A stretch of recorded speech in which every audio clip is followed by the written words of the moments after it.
Ce magazine vous est offert par Aéroport Bar.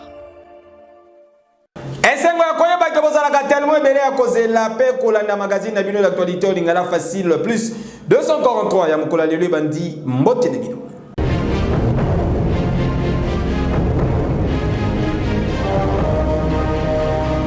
C'est l'image que tout un pays attendait.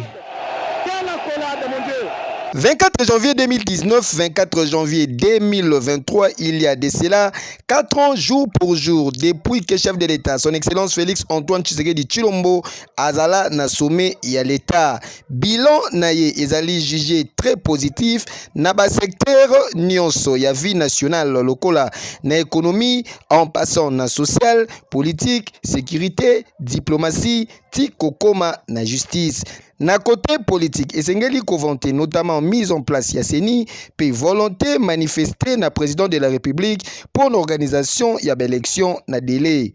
S'agissant de l'économie, budget tel que revu à la hausse pour l'année Oyo et essentiellement ba performance nyons sont enregistrées na mobilisation ya ba recette depuis entrée naye na pouvoir na Oyo état social tokoki ko évoquer gratuité et enseignement. Concernant justice peuple congolais, ezali ko affirmer que nangonga Oyo ata prisonnier politique moko azalité pe bazali ko kumisa ba action initiée par justice contre banguna ya démocratie ainsi que ba détourneur ya ba fonds ya l'État. Peuple congolais oyo amema Félix Antoine Tshisekedi Tshilombo na pouvoir ezali ko juger bilan na ye très positif pe bazali ko souhaiter deuxième mandat pour na fils biologique ya Sphinx ya limité. Mukwantombolo Fachi Beton Wumela. Kejo.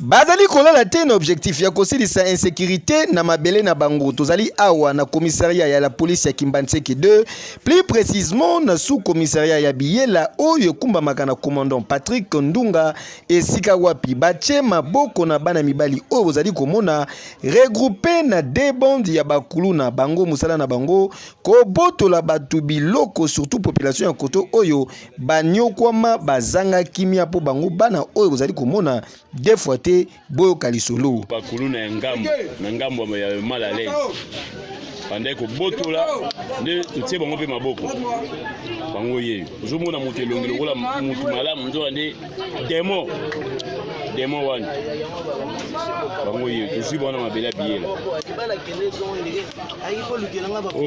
oyo deuxième bande na pont batu baleka te. En tout cas, musala ezali kosala makitoko na commissariat ya Kimbantseke 2, population bazali kosepela mingi ndenge jeep ya rando commandant Patrick atieli bakulu na oyo volonté. Boyende izalaka. Kejo. Demo wana.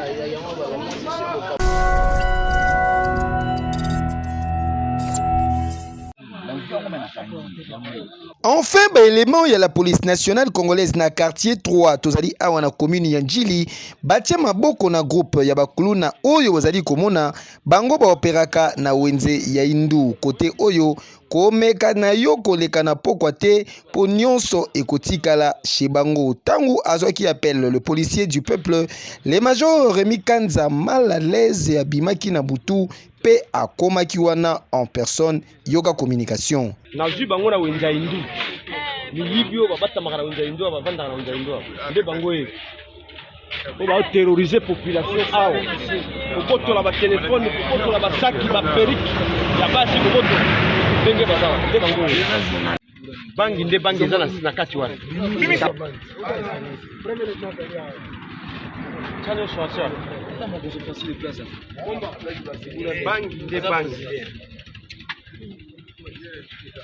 Monsieur bimisa nyo soutien na sewa ya boni na mwana mwabre bakanyana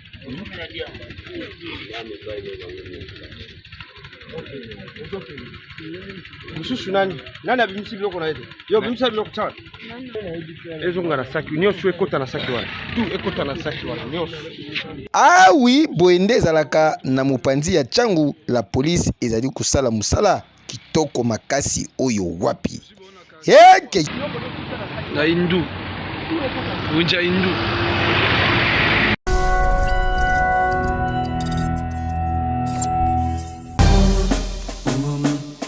Mwana Congo Kinshasa yokelanga eloko oyo lelo formation ya qualité eza na kombo se moko Institut supérieur royal de technique médicale ya Kinshasa ISERTEM en sigle. Jeune finaliste papa maman olingaka koyekola médecine occasion yango yepesameli bino boki mambangu na ISERTEM pour na formation ya solo avec ba personnel hautement qualifié pour awa ezalaka théorie kaka te kasi na ISERTEM pratique ne pratique avec un pack pédologie boya ebele kosala ba inscription na bino na ba faculté lokola sciences infirmière option hospitalière technique de laboratoire sage-femme accoucheuse bokanisi esili te ISERTEM azali koasire esika ya kitoko po na ba stage na bino pe ba bongiseli bino bibliothèque moderne po na kotanga na ba condition neti kaka na mikili ya poto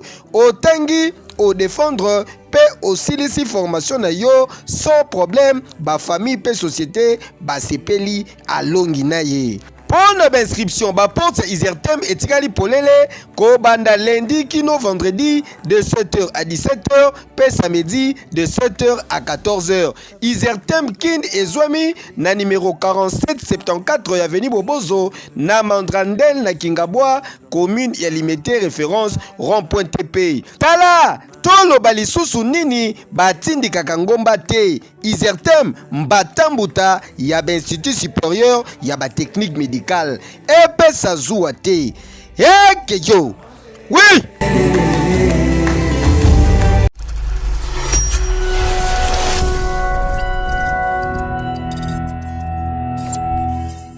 La République, il y a Fati Béton, intouchable, Azal Sousouté. Alors, la République, na Congo, elle est loyo. Il y a Fati Béton, et le peuple d'abord, intouchable, Azal Sousouté. Même Ngao, son asal, il ne faut pas, na Tamboul. Nake Motaro. So, ok, Motaro, ok, le Bela. Ok, Waka, il y a le Bela, ok. Bateau, Union Soyo.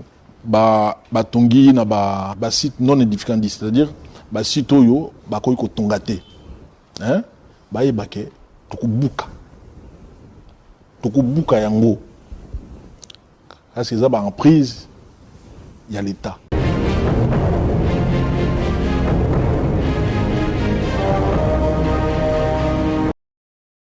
Stabilisation ya grande partie ya province ya Ituri na ba forces armées na période oyo ya état de siège ezali ko créer climat moko propice pour na ko passer na ba action ya développement na ngambu na bango pouvoir public ezali ko exécuter misala ebele ya développement na ngambu mususu pe ba investisseurs en majorité ba opérateurs économiques pe bazali ko bunda lobeleki na bunya ezalaki tour ya inauguration ya centre sportif Mia Samuna Oyo et Salamine objectif de assurer santé physique de la population. La jeunesse actuelle a besoin de beaucoup plus de la bonne santé mentale pour pouvoir penser sur ce qu'il y a comme avenir, comme opportunité d'affaires, comme entrepreneuriat.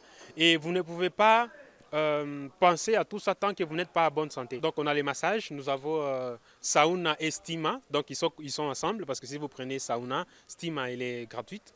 Nous avons salle de sport comme autre service. Na combo, il y a gouvernement provincial, communication et Salamaki Boye. Et sinon, c'est un honneur, comme je l'ai dit, qu'on soit ici aujourd'hui pour voir ces beaux cadres qui va nous aider physiquement et psychologiquement à nous remettre en forme. Ce genre d'initiative prouve combien la province de l'Ituri, peu importe le contexte d'insécurité, est en train de se développer.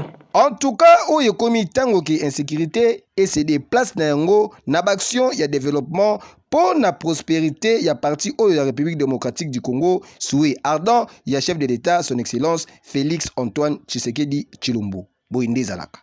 Yeah, Kejo.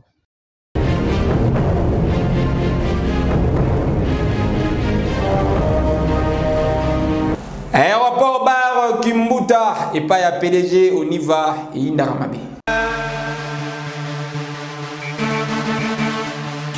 Eyindie na Kinshasa eyindaka mabe temple de l'ambiance ya Tchangu aéroport bar Kimbuta cadre idéal pour na ba divertissement na bino pe pour na ba détente ya kitoko na conseiller bino aéroport bar Kimbuta.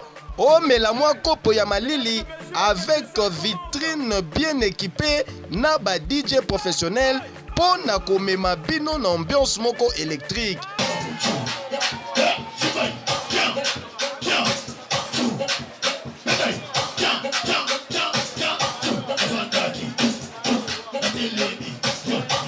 Et bongo ba installation hygiénique zéro infection et senga kande boye ozo melane siga ya kitoko pe sécurité.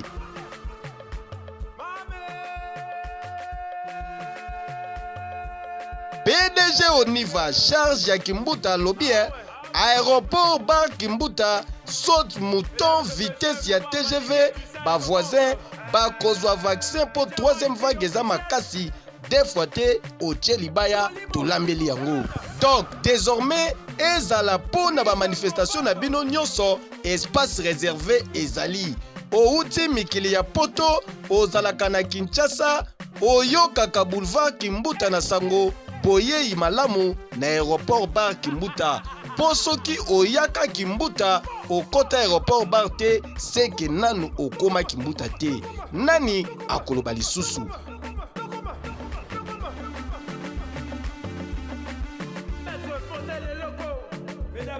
Aéroport bar Kimbuta Mbatambuta.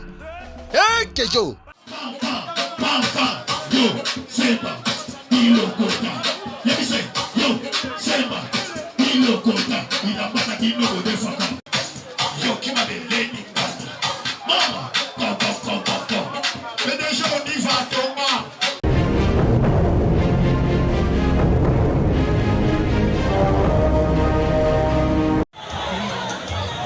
Batu bomoni bazali koya ebele boye bazali kosala carnaval te kasi bazali nde koya na kuluna moko oyo bango moko bauti kokanga en pleine opération tozali awa na commune ya Njili eyule Zwai Bomaye.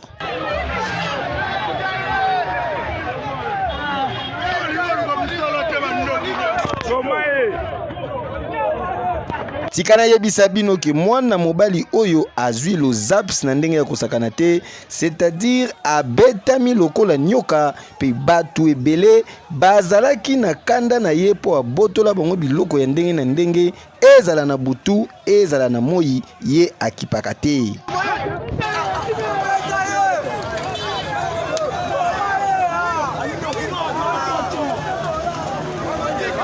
Noko abetami pene ya liwa kasi lokola epekisami na population ba se faire justice nde bayaki ti kotika ye na sous-set ya la police na quartier 2 na commune ya Njili.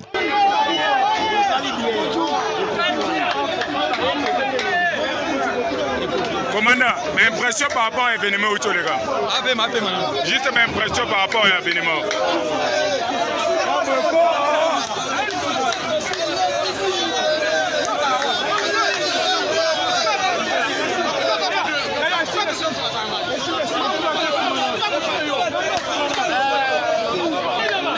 Lisu likolo ya lisu population ya Njili bazali déterminé ya ko accompagner la police pour na ko éradiquer phénomène oyo boyinde zalaka. Kejo.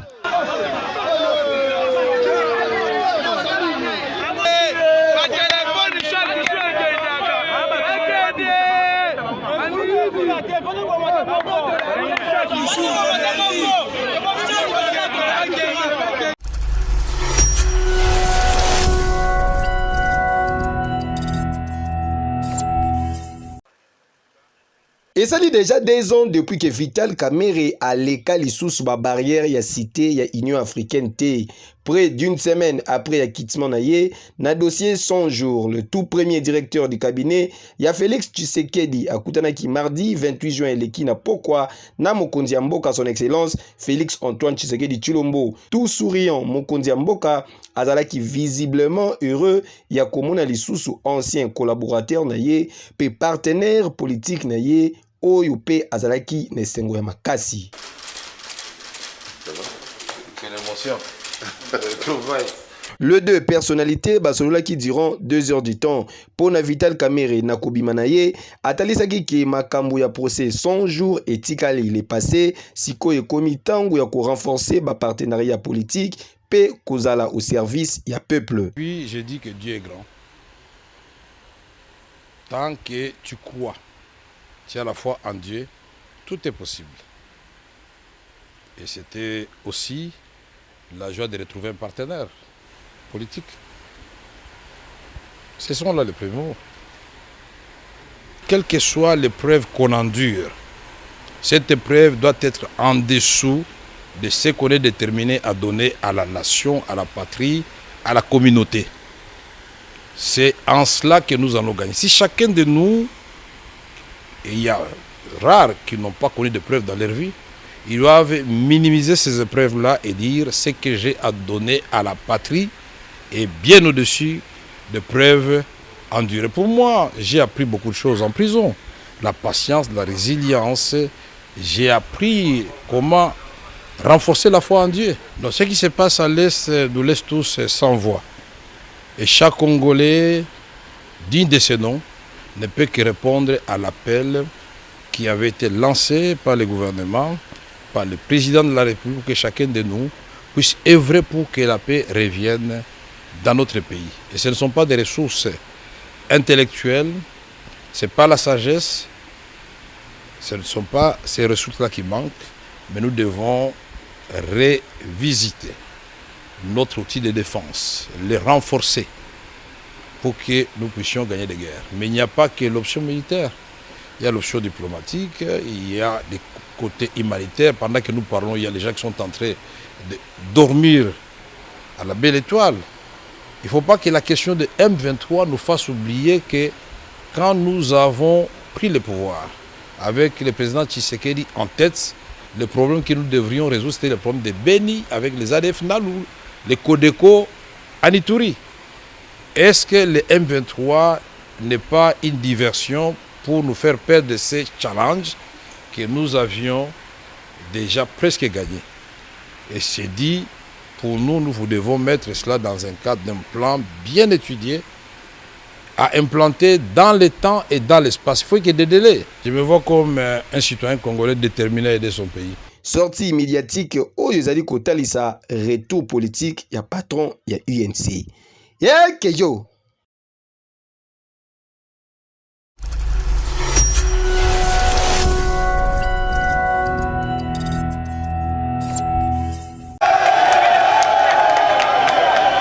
Bazali kosepela te po bi ekoti na match ya football kasi bazali na nganzi ya mabe veut dire kanda ya kosakana te tozali awa na province ya Congo central esika wapi plus d'une centaine ya bavoka pe ba défenseur judiciaire ya Congo central oyo basangani na kati ya structure Toge Noire bango bakutanaki mpona komarche pacifiquement na banzela ya ville portuaire ya Matadi lobi eleki plus précisément mokolo ya lundi 28 février 2022 po na kosenga na président ya conseil supérieur ya magistrature alongola président ya tribunal de paix pe président ya tribunal de grandes instances ya Matadi na province ya Congo central. Bavoka oyo pe ba défenseur judiciaire bazali ko reprocher bango neti po na madame Judith Ngalula, présidente ya tribunal de paix ya Matadi, incompétence moko oyo nanu bamona te pe manque ya respect, c'est-à-dire à respectaka bango te. Et bongo po na président ya tribunal ya grande instance ya Matadi,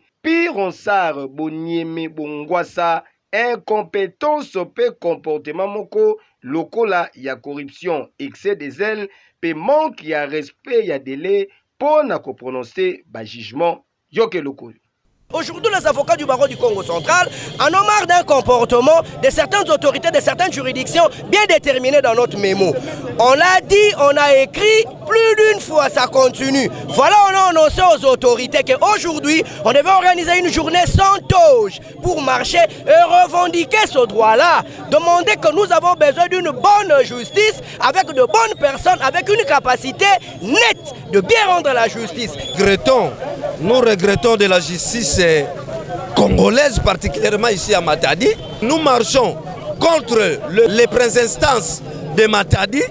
Pour lui, la seule chose qui est gratuite chez lui, c'est la salutation. Tout acte procédural émane l'argent. Pour la principale de Matadi, la présidente est là, pour elle fait qu'injurier les avocats. Elle n'a pas de respect envers les avocats. Kasi sengeli boye bake déjà na lieu ya rassemblement na cour d'appel ya Matadi, ba avocat bazalaki empêché pour na kokota na kati ya palais de justice ya province ya Congo central na belement ya la police oyo batalisi ke bazwaki ordre oyo uti epa ya bakonzi ya likolo bolanda. Prends les images, Juste...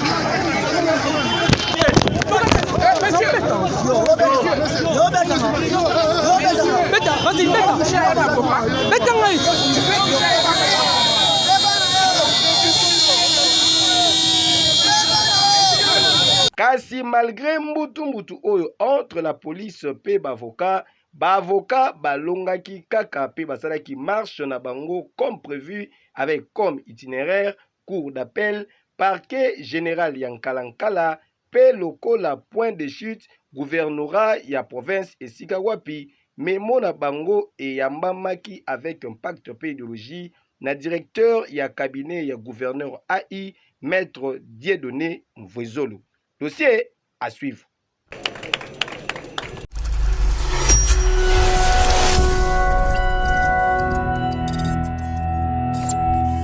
Les dirigeants, il y a des gens qui occupent le poste.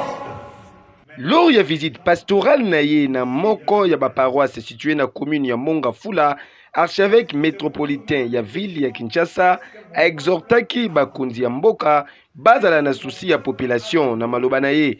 Cardinal Fridolin Ambongo atikalaki tout de même confiant que ba véritable dirigeant na identité ya Moïse ya Bible bakouta kaka na Congo kasi libanda ya mboka te. Est-ce que mon peuple a des logis où dormir et se protéger contre la pluie? Un leader, son souci premier, c'est se poser ces questions-là. Et si nous voyons la réalité de notre pays, nous pouvons nous poser des questions. D'où nous viendront ces nouveaux Moïse pour nous sortir de ce pays? D'où viendront-ils? Ils viendront de nous-mêmes. De nous-mêmes. Pas de l'étranger. De nous-mêmes. Notre prière aujourd'hui, c'est de demander au Seigneur de susciter de nouveaux Moïse parmi nous. Nous sommes fatigués. Le peuple congolais est fatigué de ces dirigeants qui ne pensent qu'à leur propre bonheur, qui ne pensent qu'au bonheur de leur famille, à préparer leur avenir. Et ainsi, membre ya Kiri ya Pape François a exhortaki na Nzambe pote ayoka kolela ya Bakongolais afin ya susciter ba véritable dirigeant oyo bakoki ko se sacrifier pour la vie meilleure ya peuple. Kejo. Au milieu de nous, de véritables dirigeants, de véritables Moïse qui ont le souci du peuple et qui sont prêts à risquer leur vie pour que le peuple puisse vivre et vivre digne, comme voulu par Dieu.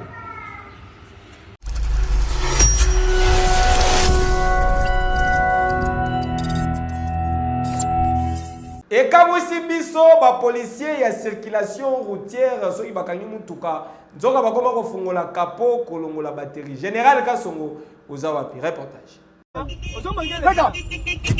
Monsieur, balongola batterie. atako général Silvano Kasongo azali kopesa bango ba punition ya ndenge na ndenge kasi bazali koyoka kaka te ba policier oyo batia na service de circulation routière bazali ko continuer ko sala ba pratique oyo ezali dinte na la police tozali awa na ville province ya Kinshasa bolanda masolo neti kaka bozalaki Lungola bateri.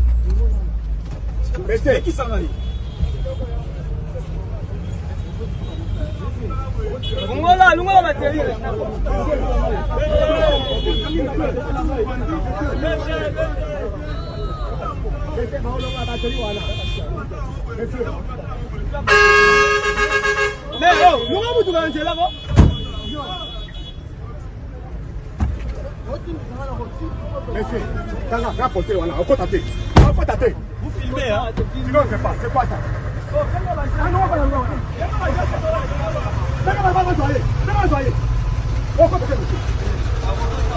Mon général Silvano Kasongo toyebaka te que policier akoma pe na musala ya kofungola capot voire même kolongola batterie ya mutuka toyo kasango papa kokamo Un voyou. Moi je suis un voyou. On va demander à voter. Je suis bien éduqué. J'étais bien éduqué.